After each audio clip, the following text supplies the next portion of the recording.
And then at some point they must have thought, oh my God, and then they started running. At that point, Danielle had come out and she was next to my dad on the road. Ambulance, please. When I got outside, I saw my dad lay on the floor in a pool of blood, and his head was just smashed up.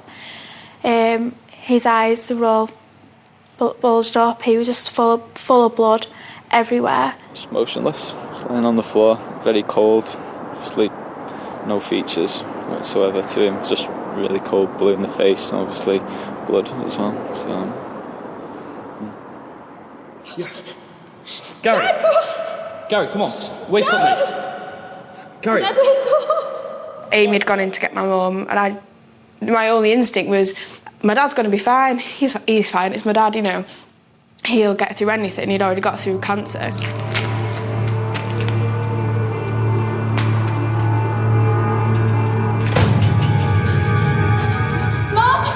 Mum, it's Dad. Amy's hysterical. And I'm trying to get there, and it's like a speed that's not a speed. And when I'd gone to come down the stairs, Amy had collapsed on the floor.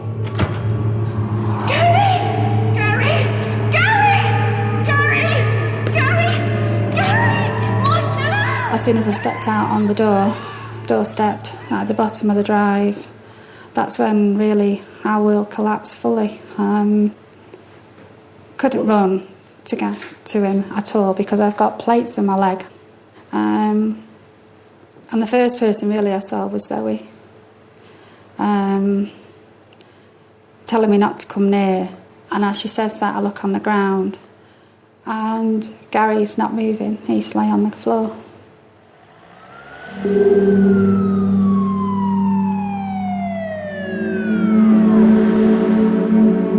I just couldn't believe that my dad was in that state that I saw. He was just full in blood and his head was just smashed up. I've never seen. I couldn't even think of how people could even do that to my dad. He's just unbelievable. I don't think our person could even have to do that to someone. Anyway, the ambulance arrived in.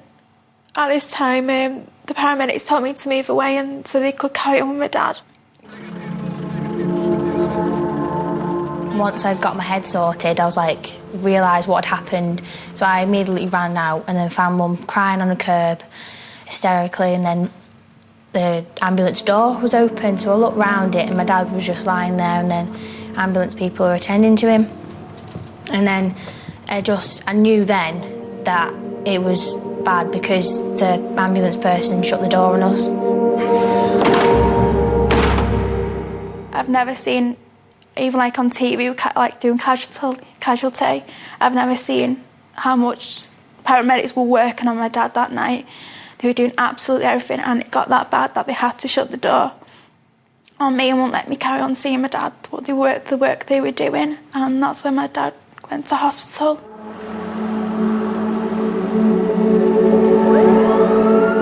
Garry was taken in the ambulance. You eventually got there by car. Tell me what happened when you arrived at the hospital. You're called into a waiting room and all you can think of is casualty. Mad as it is, I'm saying, you're not taking me there, I know what you're doing there, you do it on casualty. And they said, no, we need you to come in and have a drink. You then see the consultant who comes in, and then he was the one who told me that Garry had arrested in the ambulance, and he said, no, he's just not come back, he's in a coma. But we've made him comfortable, but we really need to get him for a scan on his head straight away. But he's in such a bad way that it's touch and go to get him to the scan machine. They gave me his jewellery, which I said, put his jewellery back on, and I wanted to see him, so they said they would let me see him when they could. To see him from his toes to his shoulder, he looked fine, apart from a graze. But to see him from his head, it was horrendous, really. Garry made it through the night, and the following day, Amy decided to write a letter to her dad. I just sat on my desk and wrote it, but I don't know, it just spilt everything out of me.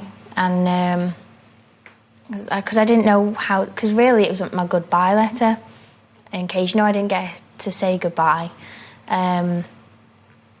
So I just was going on about how I love him, and boy, it was so hard because I didn't think I'd have to say goodbye at my age. To Dad, I am unable to see you right now as you are too ill, but I know you can fight this as you are a strong, loving man who I know loves me no matter what. I will stick by you while you're in hospital and I will take care of Mum. I can't get across to you how much I will miss you, and I don't know what I would do without you. You've always been there for me when I am down, and you always put a smile on my face, even if it is a rubbish joke. I want you to know you are the best dad anyone could ask for. I love you so much, and I do hope you can fight this. I love you from your darling daughter, who loves you so, so much, and from the whole family, we love you and don't give in.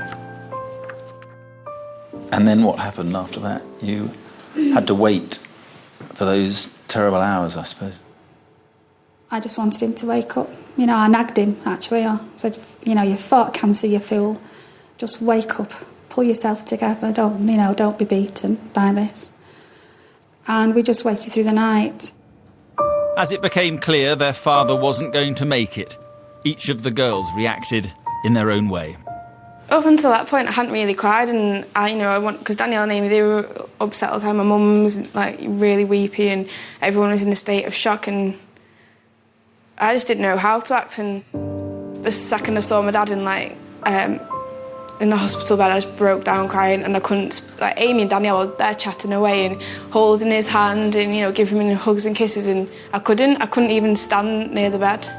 I had to go back out the room, calm myself down, and I broke down every time I went back into the room to try and say goodbye. I just couldn't. So in the end, I never really said anything. I said goodbye, but I didn't. Amy read a letter out, and Danielle was talking to me. I couldn't say anything. And you were holding him as he died? Yes, I lay on him. And the nurse, fantastic staff that they had there, was just I just remember him saying, "Are you ready?" And they turned the machine off, and he stopped breathing, and I just screamed and screamed and screamed. They had to tear me off Garry, and I physically could not take any more. So this is a man who survived cancer and then lost his life through a mindless act of violence. Yes. And you watched him go? Yes, I did. I watched him go. I saw his injuries. And then had to go back and do the hardest thing again. Is to go back and tell your children that the dad's not going to walk through the door again. Garry Newlove died from his injuries 2 days after being attacked. He was 47. Coming up, while a family grieved, the death of Garry Newlove was to spark a national outcry. It was just such a sad, cowardly, vicious attack on a man who was doing the right thing, going out challenging antisocial behaviour.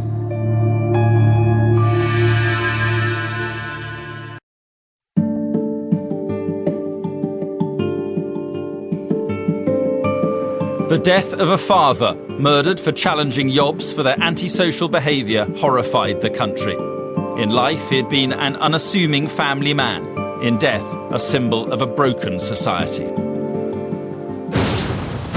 Killed in the street, the father who fought back against the thugs. Tonight, police continue to question 6 teenagers over his death. I think people looked at what happened to Garry and they thought that could have been them. This was a dad of 3, a respectable dad of 3, who'd only gone outside to remonstrate with some children, some teenagers. It hit home because people realised it could have been them. I was shocked. I was very sad, and this was an area that was very dear to me. I'd served as a local beat officer, I'd served there in CID.